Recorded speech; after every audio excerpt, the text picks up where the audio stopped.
9, 8, 7, 6, 5, 4, 3, 2, 1. Liftoff.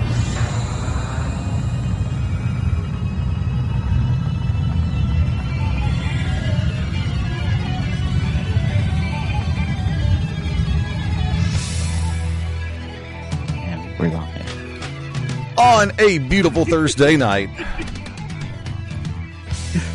if I'd have turned the mic line up a half second sooner, I'd have heard that. It wasn't for you. Okay. From one of only 6 buildings not included in the Disney acquisition and merger with Fox. Welcome to the Shooters Gallery on the Beyond Ringside Radio Network. Beyond Ringside Sports Radio. We are live and taking aim at everything tonight. Nobody's safe. Nothing is safe. And I am the Magic City Motor Mouth, Fast Eddie Layne. Welcoming in tag team partner, Shane Noles. It's mid-March. Can you feel the madness? Yeah. Welcoming in tag team partner, Phil Stamper. It's a small Star Wars Muppets Marvel Fox World after all. It's a small Star Wars Muppets Marvel Fox World after all. Wait a minute, did they get the Muppets in the deal? They got the Muppets a long time ago. Oh, okay. Wow. I mean, this has just been this week has been beautiful yet nightmarish.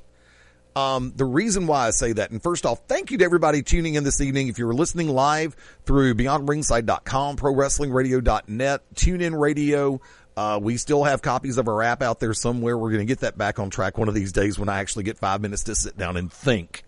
I'm scared of this merger for multiple reasons, but by the same token, since it occurred in the short period of time that has been since it's finalized, there's already layoffs being announced, or tentative layoffs being announced.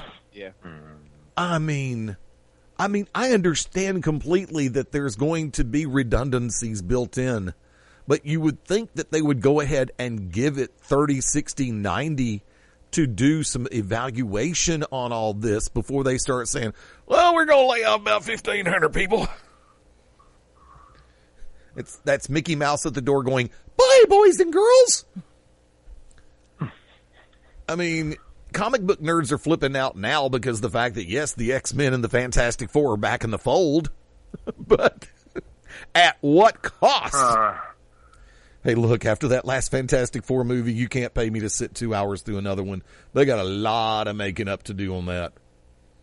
But, well, now it never happened. Of course. It never happened. But see, the trick to the whole scenario is, in this merger, Disney basically, the rumor going around was Disney was wanting to start its own streaming service, Disney Plus. Now they don't have to, but they will because they just can't help themselves, because they have a controlling interest now in Hulu. Taking that, they picked up FX and FXX, Nat Geo, which were 3 majors under the Fox Corp banner. But of course, we all know they couldn't get Fox TV, the Fox channel, due to the fact that FCC regulations, antitrust, Congress, all that good crap says one company can't own 2 broadcast networks. Right. Although, go figure this one, a smaller company can actually own 2 broadcast affiliates from different companies in the same market. Because in my home market, technically classified, they're talking about the big 4. NBC, CBS, Fox, and, did I miss one? NBC. Yeah, nobody cares about them. I don't. But lo and behold, Sinclair Broadcasting here in my home market owns both My 68 and the ABC affiliate. And I believe, right. But once again, that's not the major. They're talking about the 4 big ones, as opposed to Sinclair and some of the other smaller ones that are syndicated more than anything else. But now that this is being finalized, $71+ billion in play. When you heard the news that this was finalized, legitimately speaking, and folks want to hear what you want to see or hear what you've got to say on this. At Beyond Ringside on Twitter, find us on Facebook. Actually going to start getting a little bit more active in Instagram too. Love to find out what's on your brain on this one, because there's a lot at stake. And the reason why I'm starting out with this is because, remember, in the upfronts for Fox, they signed that monster deal with World Wrestling Entertainment. So now there's going to be even a lot more writing on this deal than I'm sure anybody thought of to begin with when it was first inked. But coming back to the original question, when you heard that this deal was finalized this week, what was the first thing that really went through your head, Shane? Can't wait to see Goofy appear on SmackDowns this fall. I don't think that's going to happen. I mean, I didn't say it was a correct thought. I mean, even Roseanne went to Disney World. Even what? What? I said even Roseanne went to Disney World. For a minute. First thought that came to mind was, all the properties and licenses in place. I think, it's been building for the last 6 to 9 months. But I think you're really starting to see the competition ramp up against Netflix, being the leader in streaming providers. And Netflix in the last year and a half has been losing more and more licenses with these big conglomerates as it, goes to its own original content. Now with Hulu being involved, Disney possibly rolling out their own streaming service, you acquire the Fox deal merger and whatnot. Whoever's acquiring who, at the end of the day, it's all under one big banner. So I think streaming is about to get very interesting as far as other options out there. Philip? I mean, of course, the Marvel mark in me wants to see what happens next. Now that they might be able to do some more interplay, I don't know. They can use the word mutant. Oh my gosh, shaking of hands. But at the same time, like on a business perspective, I mean, wow, Disney just gained a lot more control, and even legally, if people are like, well, what does that matter? So what if they have all these channels? Well, one of the reasons for some of the regulations is so that there isn't only one voice giving just one opinion. Right. And I mean, but Disney's always been so large and looming. I don't know. I'm kind of interested in seeing what happens. Plus, then on a business side of, wow, they have now so many things that they have to wrangle. I mean, Disney already owned. I mean, like we said, you didn't even know that they owned the Muppets. That had already happened. Star Wars has already happened. I know about Star Wars. Those were individual properties. These are like whole libraries. Libraries of things. I mean, it's a huge now entertainment conglomerate. And then on the legal side, I lost my train of thought there for a moment. On the legal side too, Disney has had a lot to do with changing copyright laws in the United States. We've actually changed them over time because of Disney. And I'm not kidding. Like when the copyright was or trademark was up for the common use of Mickey Mouse. Well, they extended the copyright laws. They changed those so that way Mickey Mouse wouldn't be taken into public domain. Public. Thank you. I kept thinking like common domain, and I was like, that's not right. No, yeah. But yeah, so it definitely changes the game a little bit. And you have to think, because even with $70-something billion in play, honestly, I'm going to sit back and say that's probably a drop in the bucket for Disney and the Go Network. Right. Because the money brought in by ESPN alone, in a lot of ways. Now, granted, they've been up and down over the last couple of years. And you have people that have become cord cutters. It's kind of hard to see, or cable cutters, however you want to do it, cut the cord however. You've got people that have moved away from the broadcast channels, which I'm glad Fox held on to it. Of course, they held on to the Fox network as well as Fox News, Fox Business, all of the publications. As far as print media goes, they also held on to I had it a second ago. Fox Sports. Yeah. So, and once again, that property in and of itself has been strong. Well, and I need to go back and look because one of the reasons for this merger in the first place was Fox wanted to leverage some more money to build up more of their news empire, and I thought more of their sports empire. So I don't know if Fox Sports is actually part of the deal or not. No, Fox Sports is not part of the deal. I did double check that one before we went live.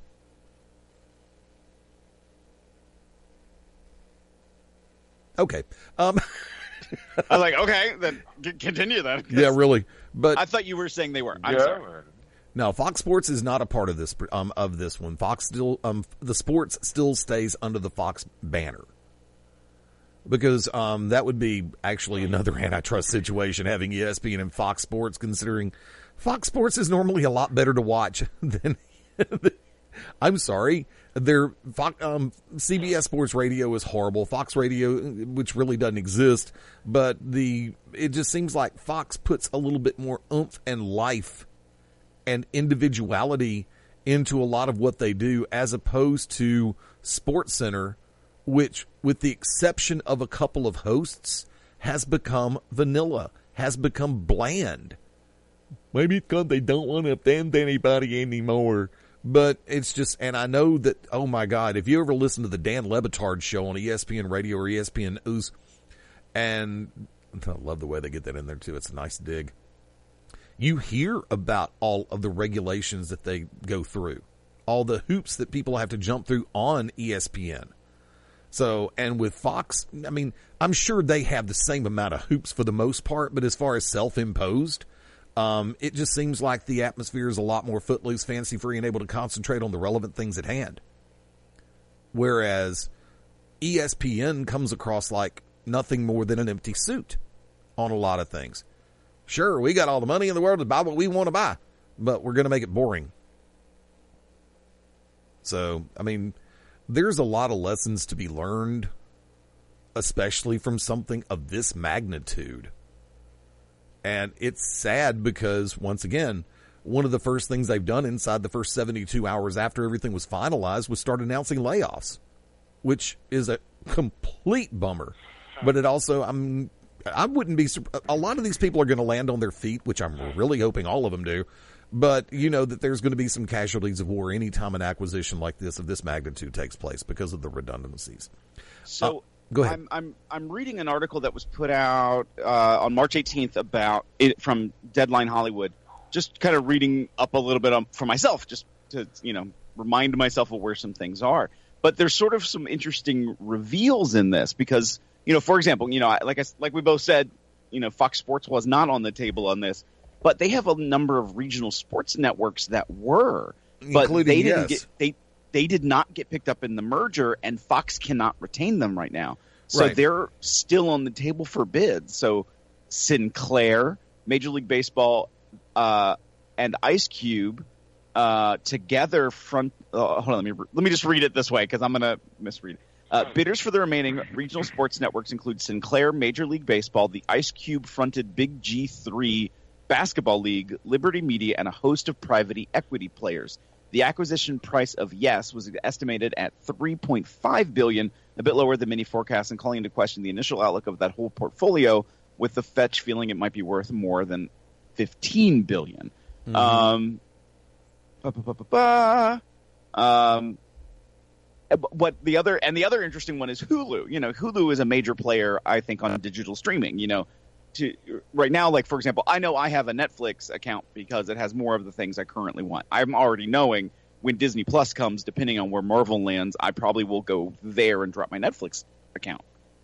Hulu, though, in all of this, there is no final launch plan. There's a lot of speculation in this sort of announcement from Deadline. But what they did say is right now they just crossed 1 million subscribers in the United States. And I was like, Hulu? I thought they would have been much higher than that right now. No, because of one major thing, and I'll do this. I'm not going to pay $5.99 a month for commercials. Yeah. If you want to put commercials before or after, it's fine. If I'm watching Crackle, I expect commercials because it's free to me. If I'm spending money on this, hell no. And just because you're giving me something I want and you're giving me the little commercials at the $5.99 price point just so I can bump up to the $11.99 price point and be commercial free, really? Rip off. That's why I had Hulu for a grand total of 1 month, dropped it. Yeah.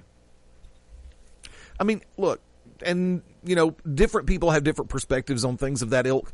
I'm not cheap by any stretch of the imagination, but I believe in pride and principle when it comes to business. That's the easy way to say it. You know, like I said, we have no real right. Okay, tangent, my side of the coin, lock and load. Let's use Facebook, for example. We have no real right to complain or to protest when Facebook has a changing of the graphical user interface, the algorithms, the way things are set up, how they handle Messenger, da-da-da-da-da. Why? Because we don't pay to use it. They make money off of us using it. And as obviously been shown in previous days, they make money off of our personal information, selling it. Yet people did not leave Facebook in droves because, well, where are we going to go? Right. Try text messaging, telephone. I mean, you've got FaceTime. You can just as easily do that unless you haven't done Twitter. Yeah. Well, Twitter's a different animal right now. Twitter's just become a hostile.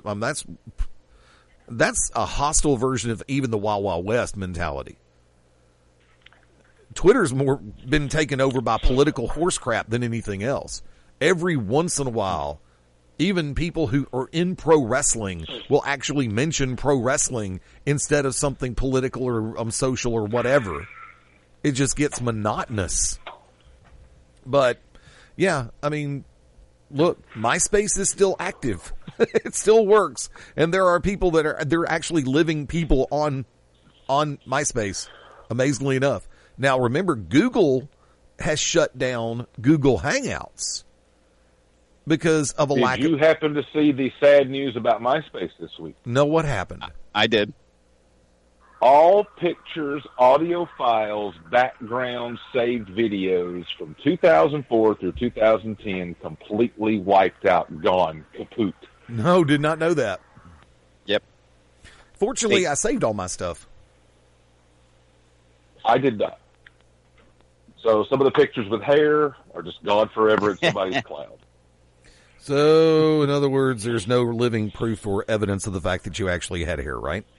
But when they did there are old mementos, yes. But as far as online, okay. But when they did their last changeover, they actually, so their last changeover was what, 9 years ago, 8 years ago. Yeah. They lost all that data then. Like I remember when I logged back in one time because when Justin Timberlake fronted a takeover of MySpace for music, all my stuff was gone. I was like, okay, that's fine. Believe it or not, it was still there. You just had to find it.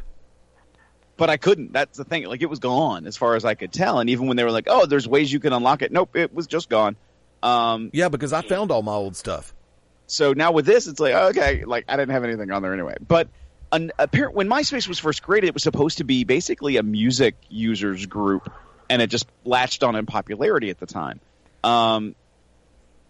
And so they tried to revert back to that. So the fact that they did lose music is a huge element of MySpace's personal identity. So it's weird that there wasn't a redundancy, that somehow they lost this, they can't recover it. I don't know. It just seems very weird that they lost all of that. Yeah. I don't know. There's a ton more stuff that we can cover on that particular front, but as we've can you believe we actually went 20 minutes on that particular bit? Even with the off ramps. Let's go ahead and there's wanna be sedated. Watch it. That was my awkward transition moment. Somebody who really wanted to be sedated right about now, TJ Dillashaw, UFC fighter, had to relinquish the UFC or actually voluntarily relinquished the UFC bantamweight title. Of course, it wouldn't have done him any good. He'd been stripped of it anyway after failing a drug test. God. What? Yup. Color me shocked. I'm kidding. UFC fighter caught with a hazy urine sample. Yeah, that doesn't surprise me anymore, does it, Brock Lesnar? John Jones. Should we keep going? Oh boy. Yeah, I know. No, I mean, it hadn't happened lately for John Jones. He's actually been playing it straight. Thank God. One of the most physically gifted fighters in the world finally stays straight, so to speak. I'm happy. I'm impressed. I'm scared. But, yeah, according to the words that have been handed out, USADA has, I believe, the New York State Athletic Commission has already suspended Dillashaw for the period of 1 year. There is no guarantee that USADA will not catch that, stretch that suspension beyond that.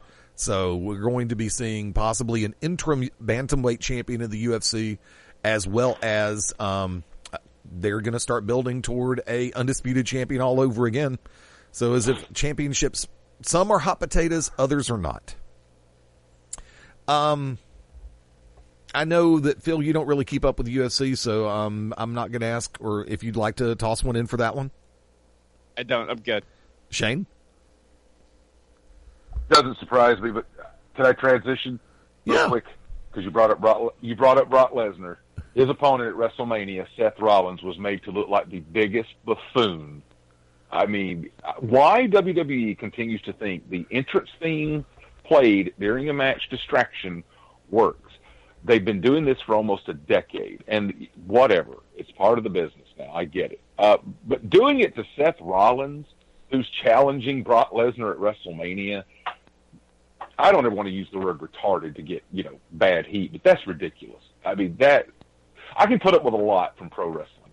Doing that to Seth Rollins on Raw does nothing for him going forward. Now, I know in the big landscape it'll all be swept under and people will still be ready to see the King Slayer against the Beast Incarnate, but God, does that put a stain on that for me. Well, see, I normally associate that move being done by babyface music being played to interrupt the heel. Correct. I mean, case point scenario, I believe one of my favorite ones was when the rebirth of The Undertaker took place, and they hit the bell sound for while Kane was in the ring.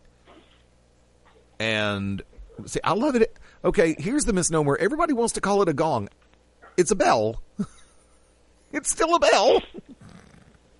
And I've mistakenly called it a gong once or twice in my life too, but I actually go back and it's like, I don't know of any gong that actually sounds like that. It's a bell.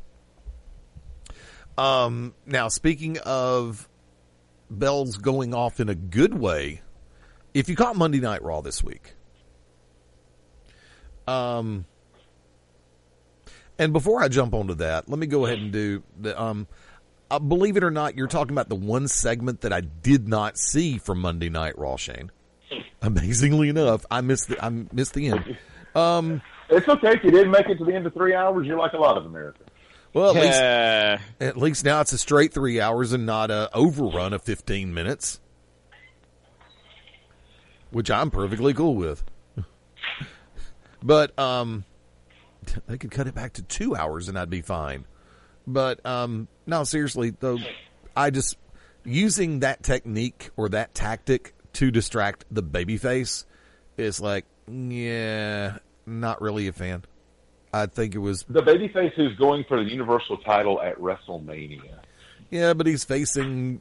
I love Heyman's diatribe at the first part of Raw when he called McIntyre a career killer, not the career killer, but a career killer nonetheless. So I love it because Drew McIntyre has officially picked up where Braun Strowman left off as a monster. And if they tame him in the next 6 months, like they did Strowman, it's like, oh God, what now? Because as we've discussed on the show, and as I've said 100 times at least, the worst thing you can do to a power heel is domesticate them. Case in point, Road Warriors. I thought for sure I'd get some kind of debate out of that, but it didn't work. Sure. Look at how they were in the NWA when they came in. Badasses who were bouncers off the street with the black and silver spikes coming out to Iron Man. Then they're no longer the Road Warriors. They're the Legion of Doom. It's red and black. It's a little bit more cartoonish badass, if that makes sense. Yeah. Because I have a very dark and devious mind, I got lost on the phrase power heel. Making his debut next month at MCW. Power heel. Okay. Oh, God.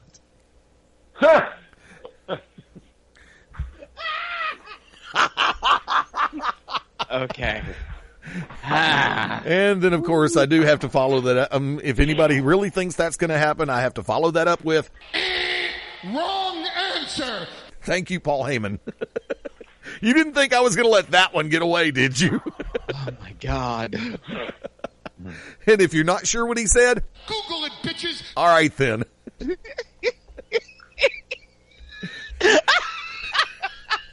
I don't know why that's popping me so much. Okay. Because I actually let the word bitches go. I've had a rough couple of weeks. And today I've been sick. So maybe my brain is just stuck. Okay. I'm going to transition off the word stuck because for the last few years, the Warrior Award from WWE at the Hall of Fame has been going in a direction other than what Warrior publicly intended. No. Except now they have managed. Now, I'm not going to say by any stretch of the imagination, I am not going to disrespect any of the people that have been recipients of the Warrior Award to this point. I am not going to do that in any capacity whatsoever. I'm going to, however, applaud whoever's in control of this thing, Shane, Vince, whatever, Steph, for finally giving it to someone who deserves the accolade or an accolade behind the scenes at WWE. So, Sue Aitchison, congratulations.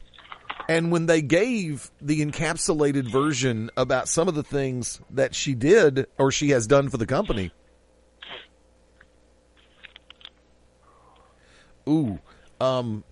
Sorry, text message, and I'll answer that in a minute. You know, when they talked about all of the different things that she's done for the company and especially the crossovers with Make-A-Wish, I immediately said, thank you. Thank you so much. It was just absolutely, I mean, I'm impressed and I'm happy that they did it. Gentlemen, I'm hoping that the two of y'all, I mean, Shane, I'm sure you were talking about the ending of Raw. I'm sure you saw that segment. I did, and I'm not sure it has to be the Warrior Award going forward. Philip? I actually missed the very end segment, but seeing that they're going to give it to somebody who works behind the scenes, the whole point of the award, I'm not opposed. Not in the least. Like I said, when I saw this and I'm going, who are they going to give it to now? And then it's like, oh, hi. X is going to give it to you.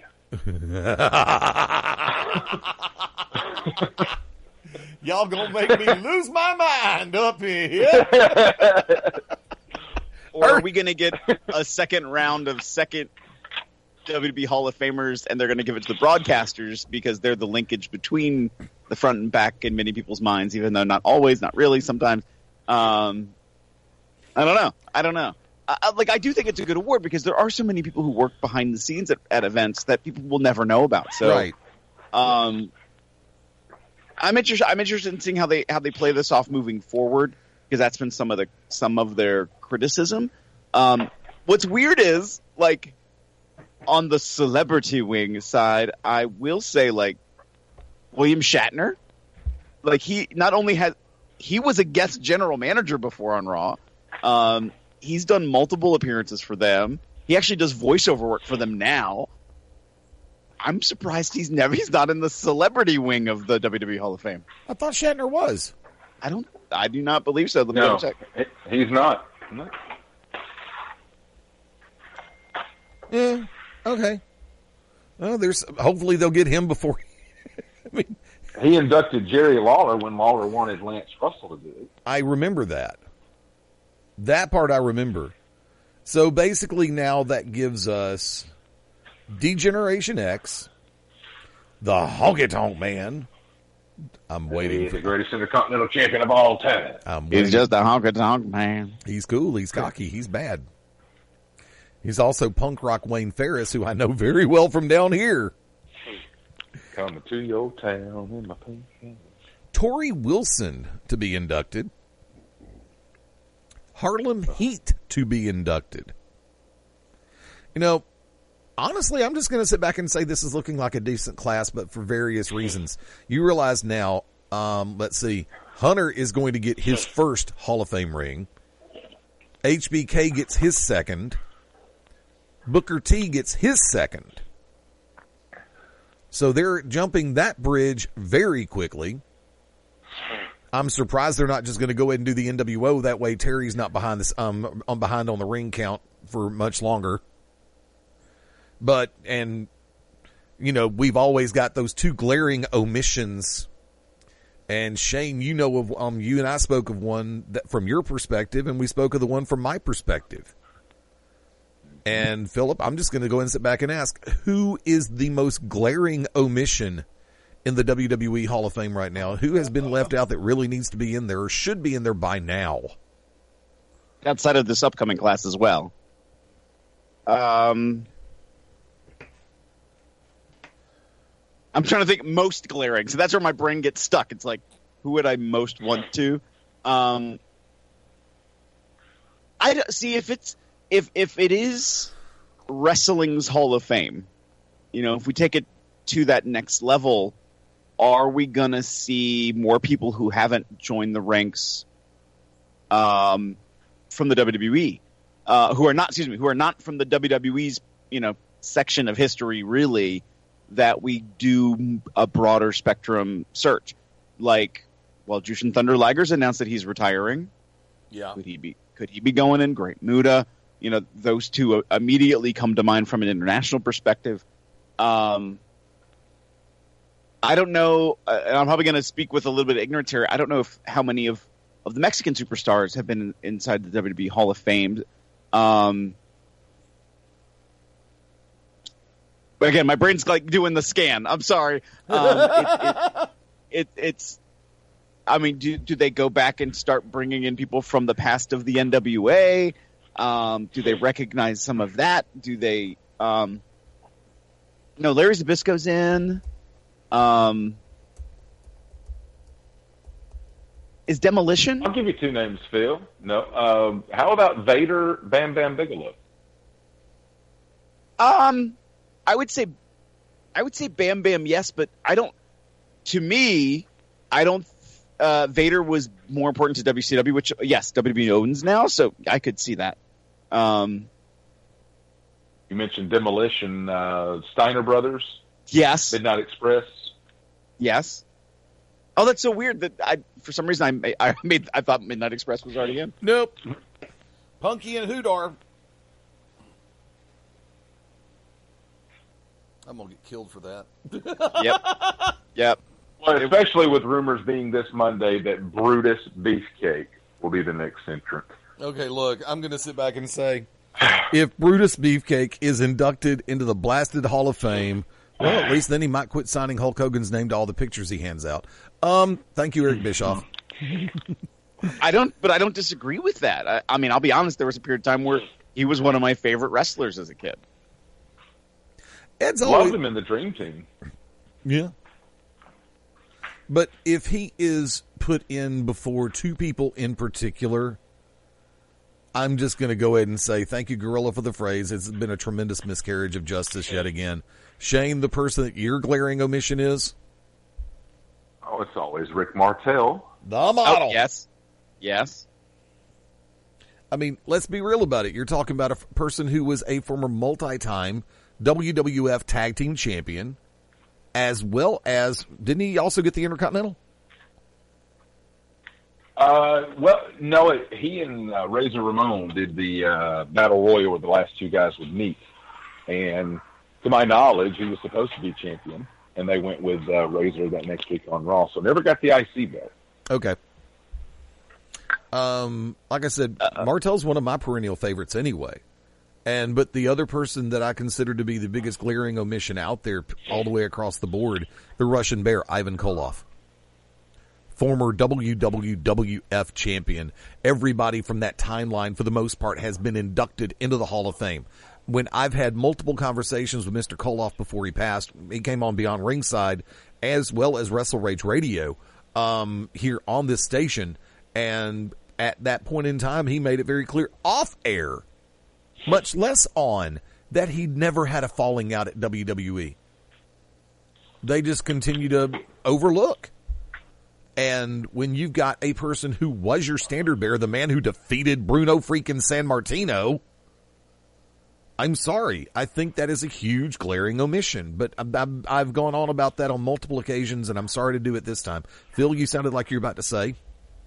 So I had a moment just because, I'm looking online. I'm like, okay, let me think like who's in and who isn't.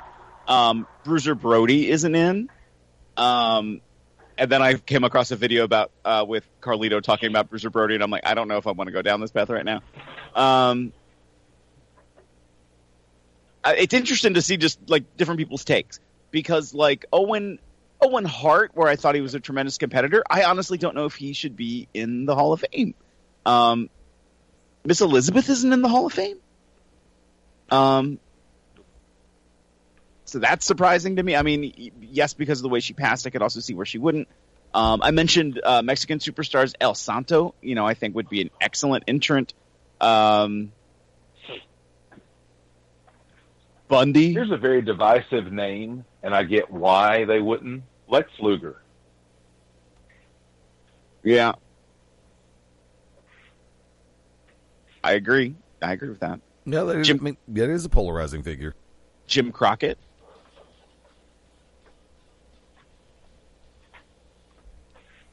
I don't even think Cornette's in it.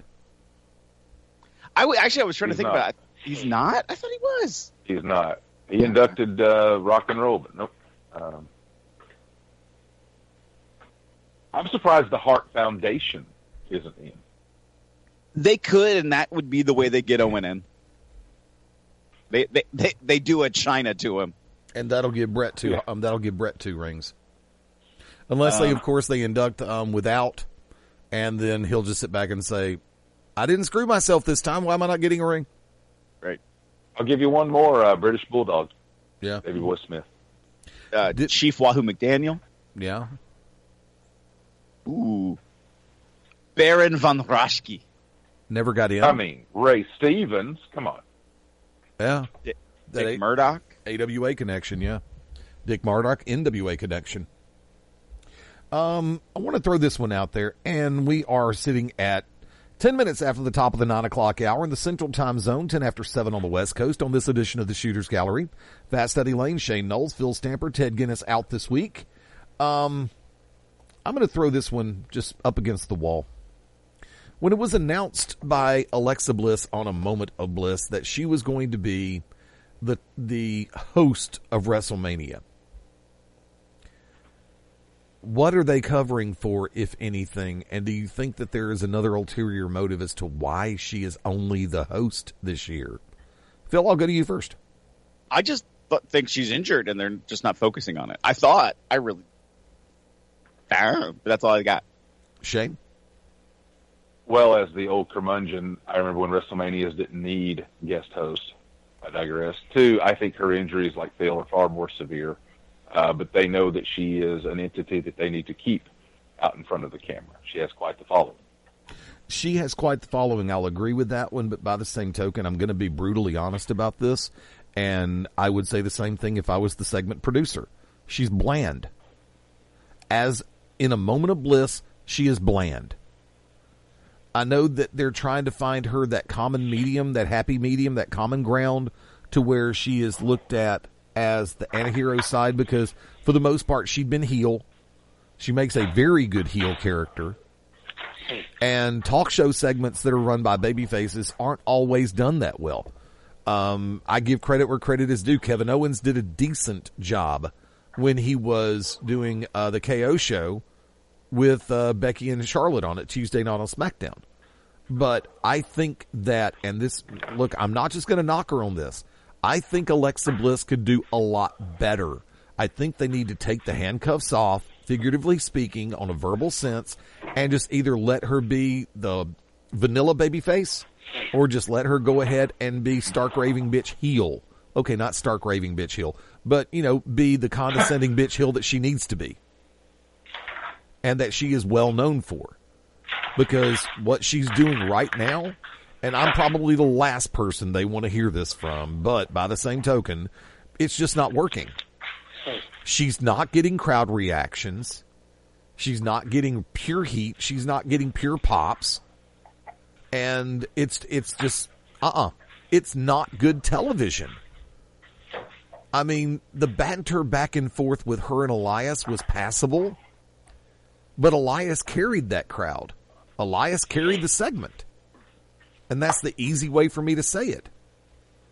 I mean, we've all seen in person and on television these segments hosted by in-ring talent or managers. And I'm just going to go ahead and throw this out. If you have the chemical formula in place, without mentioning a name, what is the one ingredient that you personally feel needs to be there for a talent to pull off an interview segment of that ilk, Shane? Natural charisma. And do many people get a chance to show that these days? Philip? I actually missed the question, to be very honest. The reason I say that is, do you think they scripted Roddy Piper? Hell no. Piper's kid. Piper was allowed to show his natural charisma, which may have went off the train tracks, but it was him.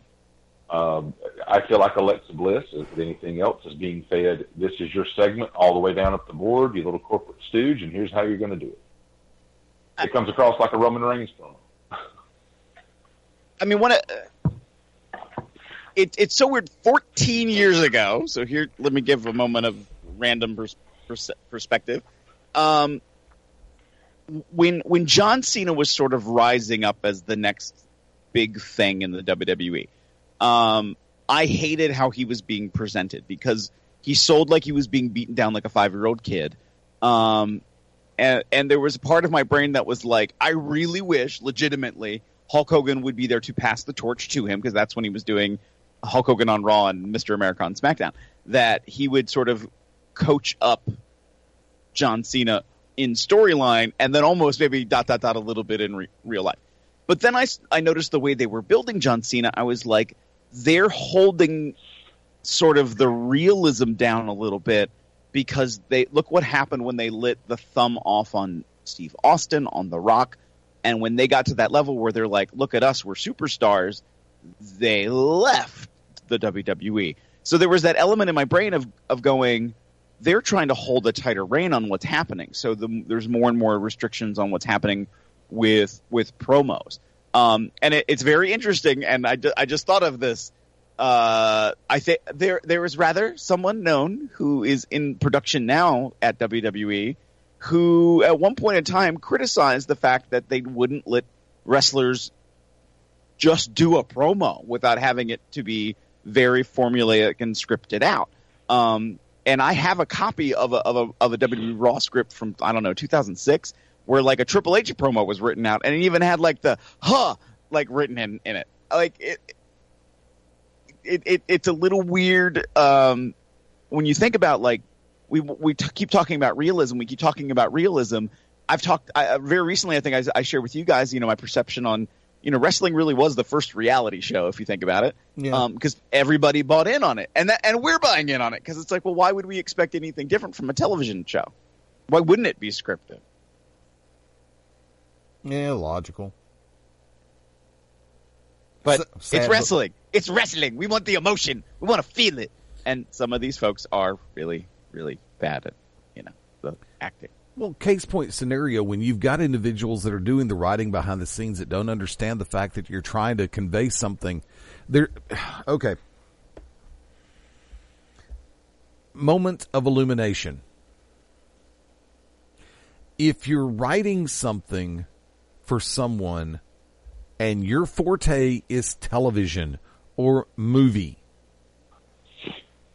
then you're not writing something for someone to get that immediate pop from the live audience. You're hoping that the message is conveyed to television audience. And I get that. I understand that. It's a tricky bird, and I believe it was Bischoff that made a statement on 83 Weeks recently, about a month ago, that the primary concern for him was for the crowd in attendance to convey the energy to the crowd watching on television, because if the people in attendance looked like they were cutting up, goofing off, if they were having a good time, if they were enjoying the moment, then that would be conveyed to the people watching at home, and they as well could get lost in the moment and pick up the necessary ride on the emotional roller coaster. A lot of writers obviously cannot capture that. There's a ton that do. There's a metric ton that don't get it. Because if you're trying to convey that emotion, sometimes that script is not going to capture the attention of the viewing audience. And if you don't get them live, there's a chance you may not get them at home, because that will not translate well. What translates beautifully every time is boring. If you see a crowd, Lafayette, Louisiana, perfect example, that's sitting on their hands and not getting involved, that means there's something wrong with the live product, not just the crowd in attendance. But that's just me on that one. Gentlemen, closing thoughts on this one real quick. Shane? Let Alexa Bliss be herself. Can't be any worse. There you go. Philip? Just do something with Alexa Bliss. I mean, I guess there's something to be said for the fact that, they have a lot of things going on in the women's division inside the WWE, and maybe to not lose Alexa Bliss in the middle of all that, to keep her separate for now, might actually be the smart play, because you're keeping her a player without getting her lost in the drama that is Charlotte Flair, Ronda Rousey, and Becky Lynch. Because if you think about it, like we've lost Asuka for a number of reasons, but I think right now her being champion is actually hurting her. I think it is too. I agree. We are 10 minutes before the top of the hour, so to speak, or at the end of this first hour. And normally I save this for segment 2, but I'm going to ask our resident trivia master, Shane, do you have 3 ready to go? Always. Here's the way we do this. Courtesy of Useless Trivia, our trivia master, Shane Noles. We're going to have a little fun with some trivia, a couple of questions, maybe 3, maybe 4, maybe 5. We'll take it right up to the top of the hour at the end of this hour.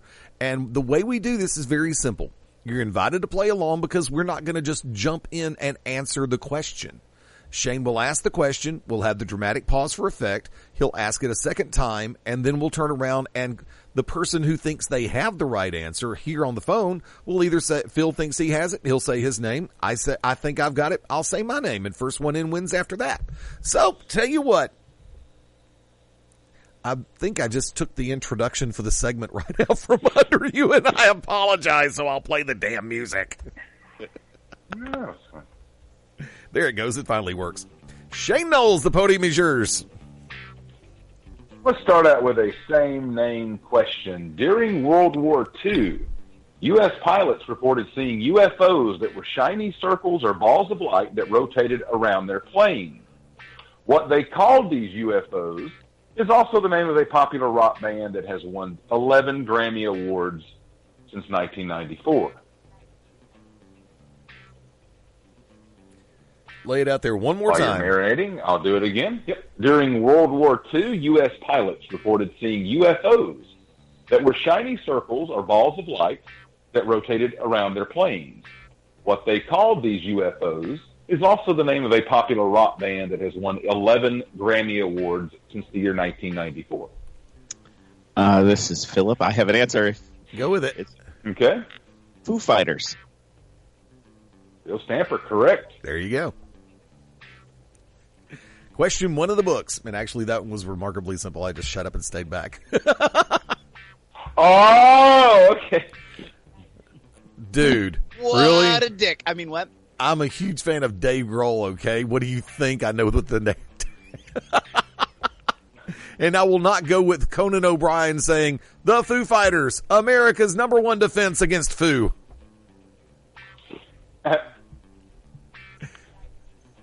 Question 2, if you would, please. I'm glad we all ignored that. Please continue. Let's go to country music. Okay. With 60 different songs reaching the top spot on the Billboard country charts, George Strait Now has the most number one hits of any artist ever in that genre. What artist did he pass who has 55 number one hits on the country charts? One more run. George Strait, 60 songs that have reached number one on the Billboard Hot Country charts, making him the artist with the most number one hits in that genre of country and western. What artist did he pass to achieve that record? This artist has 55 number one hits on the country charts. Eddie, we'll take a crack at this one. Now, if my memory serves me correctly, it is a group and not a solo that has that 55. It is a solo. It is a solo. Okay, then I'll say Conway Twitty. You are correct. Oh, jeez. 55 for the late, great Conway Twitty. Eddie, I feel like you were about to say Alabama for a group. Would that have been correct? No, actually it wasn't. I was going to say the Oak Ridge Boys. Oh, okay. Just because I live in Alabama doesn't mean I'm going to say Alabama. Well, Alabama does have 43. Yeah, I know. Close. I knew they hadn't passed 50 yet. Because I am a huge fan. And I'm one of the ones who still sits back and says, really? You're now going to say Mark Herndon was not an official member of the band? Then why did you have him in every... Don't get me started on that. It's like you with Ivan Koloff for the Hall of Fame. I have several. Eric Embry for Hall of Fame. There you go. I'm going to say it now. Who? Eric Embry. Eric Embry. Okay. No. Only if he goes in with Iceman King Parsons. And Skandar Akbar. Skandor Akbar was one of the coolest people to talk to behind the scenes. I worked with... Here's a business question for... Oh, sorry. Go ahead. Headquartered in Overland, Missouri, what company remains the only major toy retailer to survive the toy retail apocalypse? Their slogan is, the most fun you'll ever make. Headquartered in Overland, Missouri, what company remains the only major toy retailer that survived the toy retail apocalypse? Their slogan is, the most fun you'll ever make. Eddie wants to take a crack at it, but I'm going to say, Phil, you got a shot? Well, I mean, the biggest toy place there is Hasbro, but I don't think they're out of Missouri. Nope. Retailer meaning stores. Oh! What's left? Yes. Oh my gosh. Oh, Walmart? I know that's wrong. Where the hell did you come up with that? And it's a store. And why did I sound like Jeff Foxworthy? It's a store with, and to me right now, I would say in the United States, that's the store that's selling the most toys. Yeah, especially since the original Toys R Us went belly up, figuratively speaking, of course. Though apparently Toys R Us Canada is doing amazing. Of course. Mm-hmm. Hear the laugh by Shane. Mm-hmm. I think I have an idea. The most fun you'll ever make is actually, if I remember correctly, one of the original 1970 slogans for Play-Doh. Incorrect, but I had a lot of teams guess Play-Doh. Really? It's a logical choice because you make stuff out of it, allegedly. Also, people guessed Lego. Yeah. And I was like, well, Lego's headquartered in Denmark, and there's not an actual Lego stores. Can I take one more crack, or Philip, do you have an answer? I don't have an answer. I'm just going to go ahead and say Tinker Toys. Incorrect. Well, headquartered in Overland, Missouri, this company, the only major toy retailer surviving the toy retail apocalypse, the most fun you'll ever make at Build-A-Bear. Oh, God. I don't call that a toy. It's a stuffed animal. It's a stuffed teddy bear. It's a waste of space. Yeah, I tell you what, when we get on toy questions, Eddie is still steaming about a stick. being in the National Toy Hall of Fame. Kidding me. Repeat it again. How about Eddie being steaming about a stick being in the National Toy Hall of Fame? A stick. Do you want one more, or do you want me to go to the list bonus? Go to the list bonus. We're at 28. Got it. Movie business.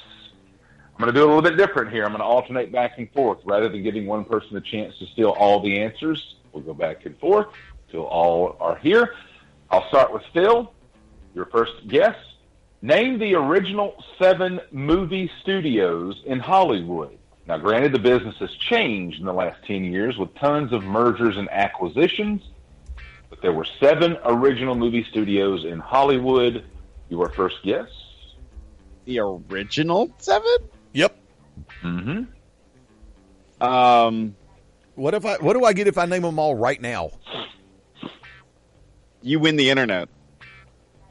I don't want the internet. Al Gore invented it. That's it. All right, hold on. Let me think. I'll say RKO. Damn it. Incorrect. Whoa, you saved me on that one. Whoa. No. Eddie, with a chance to go up 1-0 here. Metro Goldwyn Mayer. Yes, MGM, one of the original 7. Phil? Oh God, I can't remember the name of the one that Thomas Edison made. I just know he made one.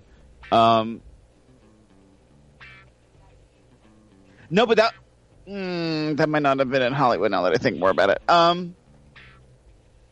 Yeah, Marvel Studios is in Atlanta. I feel like there's something that Thomas Edison did. It's RKO. It was RKO. Was it RKO? Yes. Okay. Out of nowhere. Well, you're saying Marvel's out of Atlanta. Come on. I mean, I don't know if they're that old. I'll say Warner Brothers. Correct. Eddie? Paramount. Correct. Paramount Pictures, Warner Brothers, MGM. Eddie up 2-1. Phil for the tie. If I could ask if you know this, when we say the original 7, before what year? Like what was that cutoff for the original 7? This would be, I believe, around 1931, 32. Oh, never mind. I believe all 7 of these were in existence by 1932. Okay. No, they sold to Paramount. Yeah, Paramount, Warner Brothers, and MGM is correct guesses. RKO is in.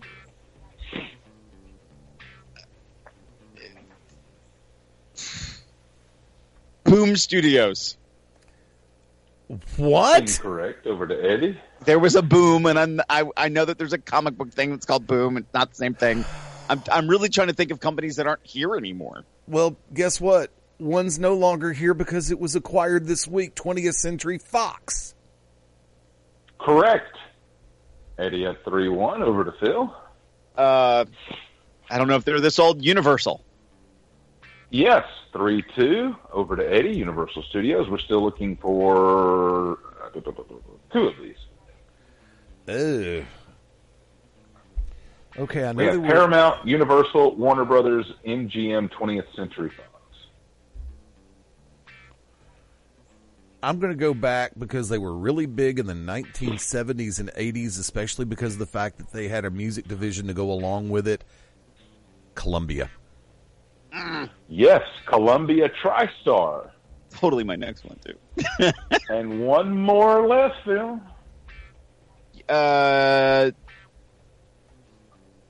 United Artists. Yes. Incorrect. Ooh, damn, that was my next one.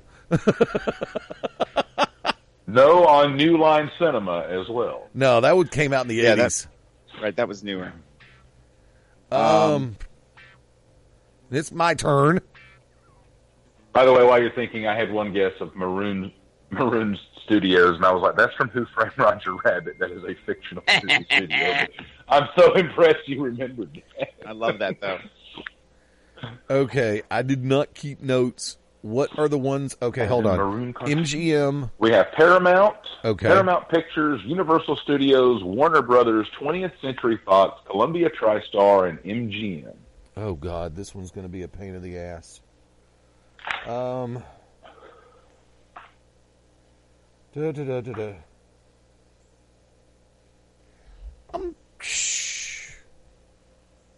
Lord. Just out of morbid curiosity, is it the other half of the merger? If you would like to say that name. Walt Disney Studios. Correct.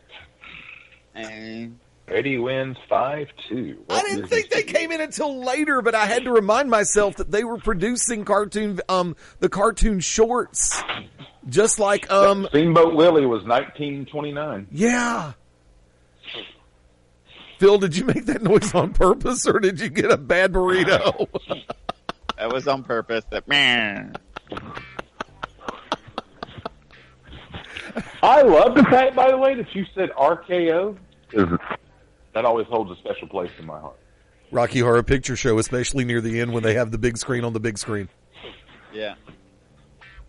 Available in Technicolor. Yeah. Because actually, that was one of the things that actually made me think of RKO. That's why I was going to throw that one out there. It's like, and then you said no. It's like, hold the hell up. Because Surely you, Jeff. RKO, that was the one that had, they actually did Grease, right? No, RKO. That's Paramount. RKO Pictures release was actually Xanadu with Gene Kelly and Olivia Newton-John, if I remember correctly. Gosh. Mm-hmm. Of course, now all I can think of is Roger and American Dad going, Xanadu. Which actually, for those who are a little bit, longtime rock and roll fans, and I do call this group rock and roll, in case you haven't gotten the memo yet, Jeff Lynne's ELO, Electric Light Orchestra, is touring the United States for the first time in decades this year. And believe it or not, tickets are a hard thing to find. They've got like 40 dates for calendar year 2019. I've got my tickets for Thursday, July 3rd at Bridgestone up in Nashville, which means I'll be just goofing off and playing around on July 4th up in Nashville, Tennessee, which means you'll probably be reading about it or hearing about it on TMZ before it's over with.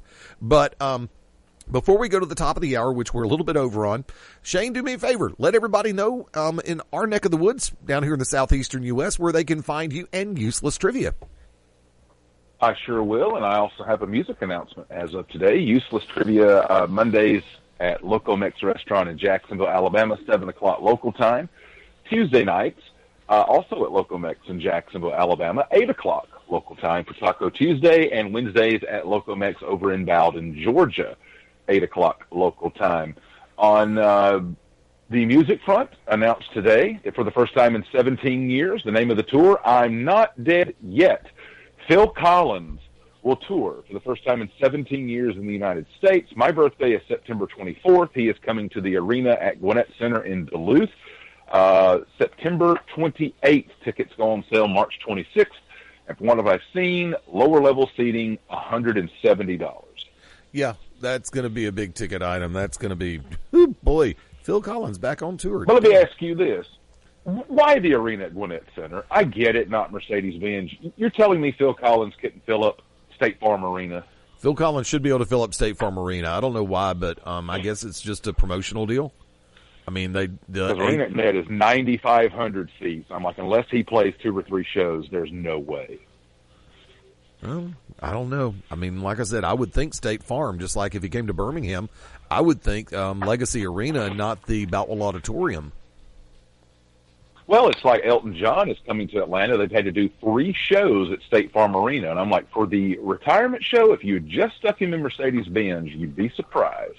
Noting, of course, Garth Brooks in calendar year 2019 is doing stadium shows this year. He's announced, I believe, 7 different shows in 5 different venues, and they're all sold out. Go figure. That man wants to break another record as far as ticket sales go. Tell you what, going to go ahead and head for the top of the hour, and our top of the hour. It's 23 before the top of the 10 o'clock hour in the Central Time Zone. As is reasonable and customary, gentlemen, I'm going to go and ask you to throw out your social media contacts and upcoming appearances real quick. Shane Noles. Well, Shane Noles at gmail.com, as well as Shane Noles on Twitter, Instagram, and Facebook.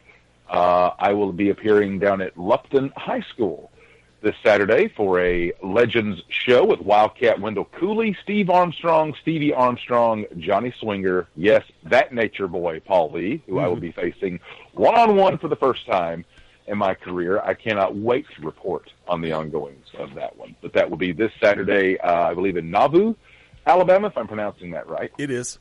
Fan Fest starts at 4 o'clock, bell time 7 o'clock. Phil Stamper. You can follow me on Instagram, Snapchat, Facebook, Instagram, Snapchat, Twitter, and Twitch at PS Phenom. That's PSPHENOM, and on Facebook at Deska Phil Stamper. This weekend I am not at Classic Pro Wrestling in Virginia. They are having an event, however, as their commissioner, I've been suspended until next month. So I will not be inside the ring this coming Saturday. Maybe there's a ticket in my back pocket, but I will not be formally doing anything with the event. Then on the 30th, on Saturday the 30th, is Real Shoot Wrestling in Buchanan, West Virginia. And on the 31st, MCW has a special Sunday afternoon event featuring Renee Young and Corey Graves at the MCW Arena in Joppa, Maryland. At Beyond Ringside on Twitter, Facebook.com/Beyond Ringside Live. BeyondRingside.com is home, as well as ProWrestlingRadio.net. Quick reminder, Beyond Ringside Live, back in the saddle this coming Sunday night, 6:30 p.m. Eastern, 5:30 Central. And, of course, Corner to Corner Wrestling Radio will take over at 9 p.m. Eastern, 8 Central. For me on the personal side, Fast Eddie Layne, LAYNE.com.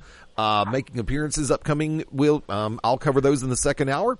I'm just going to go in and sit back and say, tell you what, hang tight. Hour 1 in the books, hour 2 right around the corner. This is the Shooters Gallery on the Beyond Ringside Radio Network and ProWrestlingRadio.net. Hang tight. You have tuned in and are now live listening to the 3-time NWA Heavyweight Champion of the World, Scrapper Adam Pierce. And just like you, I am also locked in. And, brother, we are Beyond Ringside. This is Country Jack, Corey Hollis, and you are locked in to Beyond Ringside. When planning your next party or special event, insist on the best. Full Range Entertainment is a professional entertainment company providing a full range of services. From professional disc jockeys and MCs to catering and photography, when the details of your special day must be perfect, call us first. Wedding receptions, corporate parties, school functions, birthday celebrations, and more.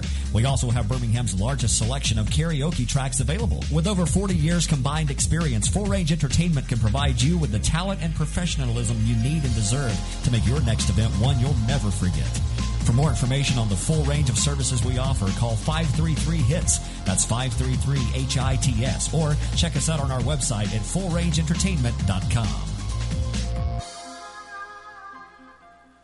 Ladies and gentlemen, this is the Temptation, Sean Tempers, and right now you are locked in with Beyond Ringside.